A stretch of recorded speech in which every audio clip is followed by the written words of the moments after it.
Chicago Bears Now is presented by Manscaped. Get 20% off plus free shipping of all their men's grooming products by using code BEARS20 at manscaped.com. That link and promo code in the description and comments of this video. All right, the Bears schedule came out last night. We broke that down. Go check out that video after this one if you want. On today's show, we're going to go game by game and do a 2023 record prediction video. I'll have a score prediction, win-loss for every single game, and then at the end, we'll see where the Bears stand. Obviously, it's way too early. We're just guesstimating. We don't know exactly how all these teams will be, including the Bears, but we're going to have some fun with this exercise. Quick reminder, here is the 17-game, 18-week schedule. Packers at home in Week 1, at the Bucs in Week 2, at Kansas City in Week 3 before a home game with Denver in Week 4, at Washington for Thursday Night Football in Week 5, Vikings and Raiders at home in Week 6 and 7, and then the Chargers on the road for Sunday Night Football. Week 9 matchup in New Orleans, Week 10 back at home against Carolina, another Thursday night game. Week 11 at Detroit, Week 12 at Minnesota, back-to-back road divisional matchups, that Minnesota game on Monday Night Football. Week 13 bye before a Week 14 tilt with Detroit at home, and then you got a road game against the Browns in Week 15, couple of home games, Cardinals, Falcons, Week 16 and 17, and then you wrap things up at Green Bay to finish the regular season. So predict the Bears record. I'll have my final prediction by the end of this video. You'll be able to track throughout the video where the Bears sit game by game, so you'll obviously keep tabs. But what is your 17-game prediction? Is this a playoff team? Is it not? 10-7, 9-8, 8-9? Let me know what you think the Bears record will be. Okay, let's go through the schedule game by game and give a score and win-loss prediction. Week 1 at home against the Packers. I think this is a massive game for this franchise. You've got to get over the hump of this rivalry. Green Bay has owned you for the better part of 3 decades. Aaron Rodgers is gone. This is really Jordan Love's first true start, and it's on the road. You have got to win this game. This is as close to a must-win game. I know that sounds crazy. It's one game in an NFL season, but you've got to start setting the tone in this rivalry. Bears win 27-20 over Green Bay in Week 1. You can't lose this game at home. It's as simple as that. So Chicago starts 1-0 after beating the Packers in Week 1, and I think the way the schedule sets up early on, you got a chance to maybe stack some wins. Week 2 at Tampa Bay, Buccaneers on the road. Obviously, things are going to look different with no Tom Brady, but they still have Mike Evans. They still have Chris Godwin. We'll see if it's Baker Mayfield or Kyle Trask. Defense still has some pieces as well, but they underachieved last year, and now Tom Brady's gone. I think this game's tighter, but I like the Bears to win it 24-21. You know, in the NFL, if you're not sure, give me the better quarterback. And while Justin Fields is a little unproven, give me him over Kyle Trask. Give me him over Baker Mayfield. I think Fields did enough last year to earn that. Bears start 2-0, and just imagine, can you get to a 2-0 start? I mean, it doesn't matter who the opponents are. Like, if you could start off 2-0, that would really be a big confidence boost for a team that was 3-14 last year. And especially because in Week 3, your chances of winning are just slim. Let's just call a spade at the Kansas City Chiefs. You know, we were hoping this would be the Germany game, give you a little bit of a better chance to win it. I like the Chiefs 34-24, but if you can play within 10 points, be competitive. If Justin Fields on a national spotlight like this can hold his own against Patrick Mahomes, that would be huge. Just avoid the blowout. That's really what you want when you go to Arrowhead, especially if you start 2-0. You really got nothing to lose in this game. Let it rip. Go have some fun, and if you win, great. If not, no big deal. No one's expecting you to beat the Chiefs. Bears sit at 2-1. Week 4, come home against the Denver Broncos. I had more trouble with this game than I think any other game on the schedule because I watched Russell Wilson a lot last year, and he was absolutely horrible. But I've got a lot of respect for Sean Payton as a football coach, and that Broncos team has some veterans on both sides of the ball. I think the Bears lose a tight one here. I want to keep this realistic. I don't want to sit up here and be like, oh, the Bears are going to get off to this insane start. Give me Denver 24-23. I could see this maybe being a letdown game at home after being competitive at Arrowhead. 24-23 Broncos, but you're sitting at 2-2 in the first month. I don't think there's any problem with that whatsoever. All right, guys, we told you on on our live stream yesterday, for those of you who joined us, appreciate it. We've launched a Bulls channel at Chat Sports, and we're up to 221 subscribers. Listen, I'm not in charge of that channel. Patrick Seatman is, lifelong Bulls fan here at Chat Sports, one of our producers. Now he's getting to be fully in charge of a channel as a host.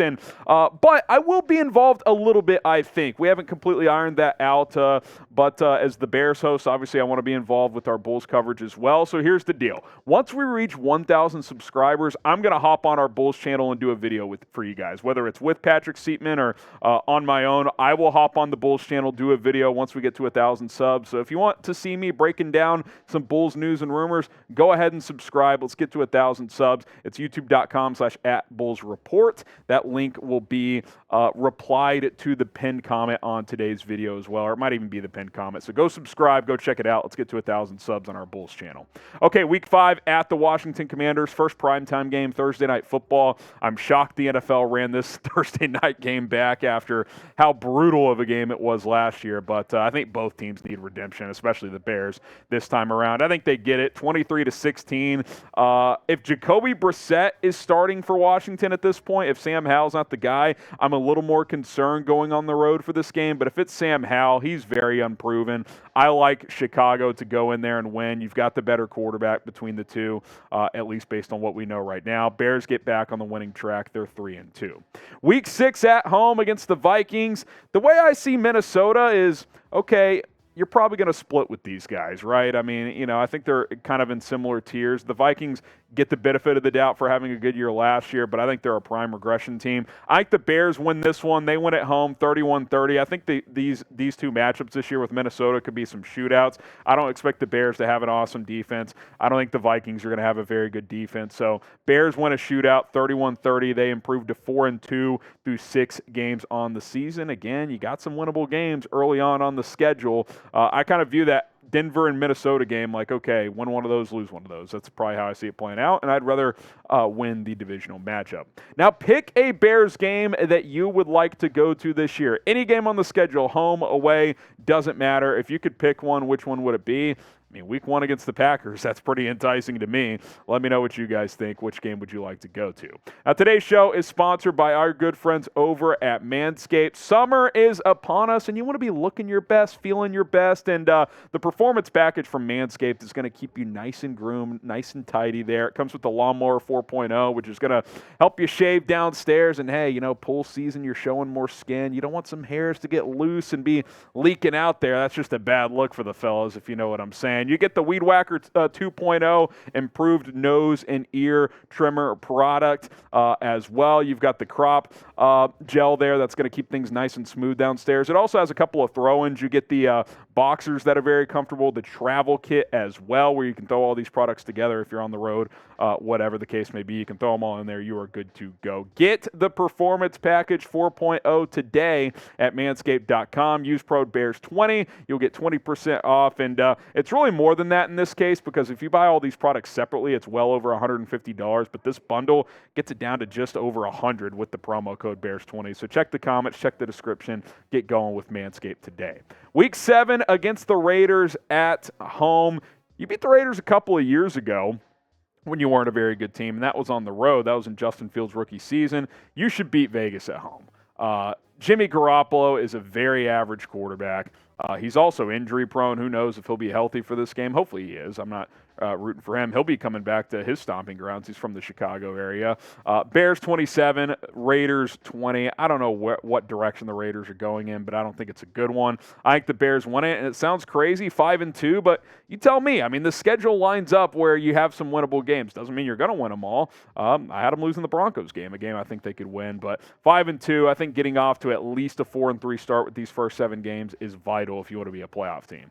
Because this Week 8 matchup is going to be tough. On the road, Sunday Night Football, Chargers. Not that it's unwinnable. I mean, the Chargers, they lose games they shouldn't all the time. But prime time out in Los Angeles. I will say this, the Bears fans will have a big presence there. We know Chargers fans aren't going to show up great, but it's still a road game, cross-country flight, prime time. Chargers 35-28. I think this could be a fun, high-scoring game between Justin Fields and Justin Herbert. I'll give the Chargers the the edge. They were a playoff team last year. They're a good team. Herbert's a very proven quarterback. So 5-3, Bears drop one here at almost the midway point in the season.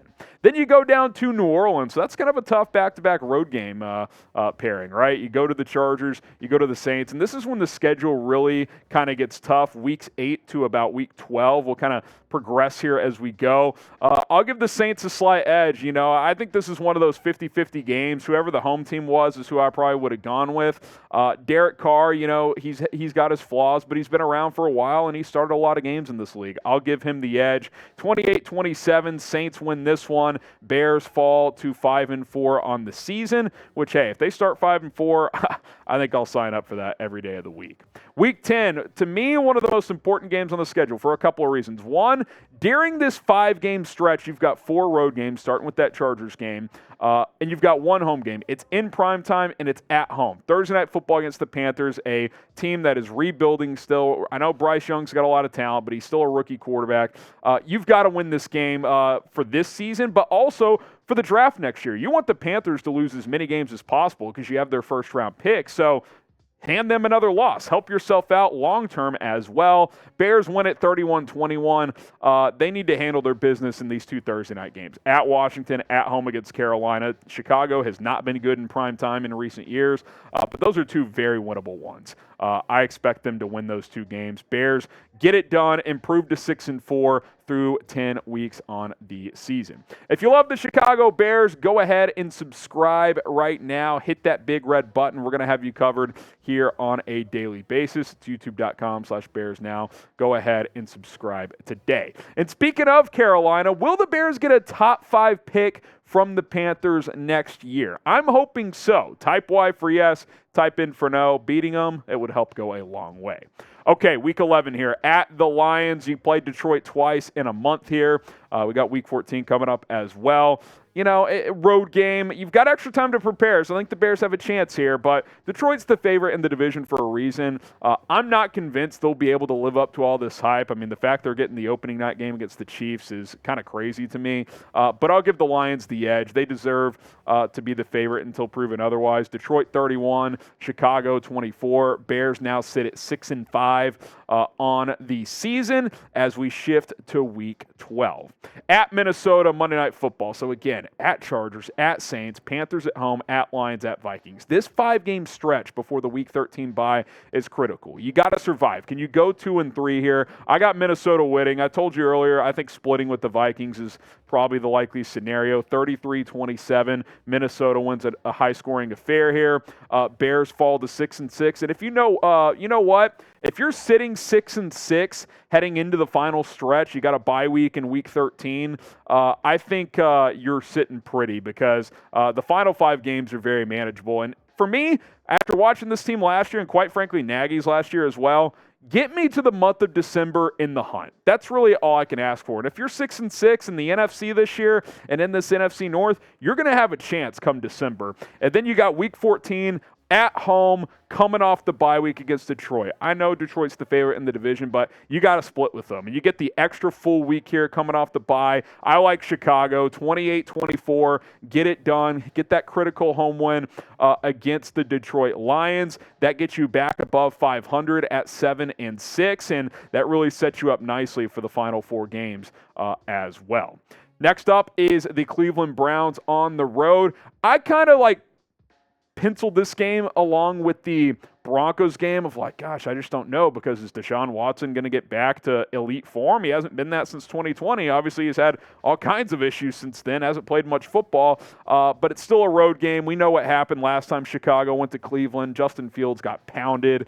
24-17 Cleveland. I think this could be more of a kind of knuckle fight type of game, and December 17th in Cleveland, that's going to be cold, could be snowy. I'll give the Browns the edge here at home in a tight one. Bears fall to 7-7. And then the next two games are critical. If you get to 7-7 with Arizona coming to town in Week 16, you got a chance because the Cardinals are going to be one of the worst teams in football. Now, admittedly, I was hoping you would get this game earlier in the schedule because I don't think Kyler Murray is going to be ready till midseason, so you may have to face Kyler. But by Week 16, the Cardinals might be tanking. Like, they really could be. I got the Bears hammering them. I don't think Arizona is going to be good at all this year. I think DeAndre Hopkins gets traded before the deadline, so I'm not sure how much they're going to be playing for. Bears 31, Cardinals 13, Bears back above 500 at 8-7 with the chance to get into the playoffs with 2 weeks to go. Week 17, another home game with the Falcons. You look at that two-game stretch. Cardinals, Falcons at home. You got to take care of business, man. Those are two non-playoff teams, in my opinion. You get them in your own building in December. Take advantage of the weather. Make it a favor in your own hands. I think it could be a tough one. I mean, a lot would be at stake here if you're 8-7 going into this game. 24-21. Got a healthy dose of Bijan Robinson. If the weather is tough, that's going to be tricky. But I think the Bears find a way, and they improve to 9-7 again. In these kind of coin flip games, Justin Fields or Desmond Ridder? I'll take Justin Fields. Week 18 at the Packers. So you're 9-7. Have you clinched a playoff spot? I think it's possible in the NFC. I'll kind of stick with the theme for the NFC North. You split the 6 games, win the home ones, lose the road ones. Packers win a tight one, 27-24. Now, if Jordan Love is horrible, then I think this easily could get flipped around. But we got to see how it plays out, of course. So you sit at 9-8, and listen, if the Bears go 9-8 this year, whether that means a playoff spot or not, I think 9-8 in the NFC probably sneaks you in. I don't know if it's enough to win the division. I think you probably have to get to 10. But you give me 9-8 after last year, I think we'd all sign up for that. Then you're trending in the right direction. That probably means you've got a clear answer on Justin Fields, that he is the guy. I told you guys the other night, I think the floor for this team is 6 wins, and this is, assuming there's no catastrophic injuries. Ceiling is 11 wins. 9-8, kind of right there in the middle. It's a manageable schedule. Fringe playoff team. I think it's doable in the NFC this year for this team, and getting playoff experience would be huge for this football team. All right, speaking of, will the Bears make the playoffs? I think 9-8 probably does get you in. I'm not making an official prediction on that. I am making a record prediction. We'll see if that's enough to get you in. Might have to have some tiebreakers there. Type Y for yes. Type in for no. Let me know if you think the Bears will make the playoffs. Don't forget to subscribe. Check out our Bulls channel as well. 1,000 subs. I'll hop on over there. We'll see you guys soon. Enjoy your weekend.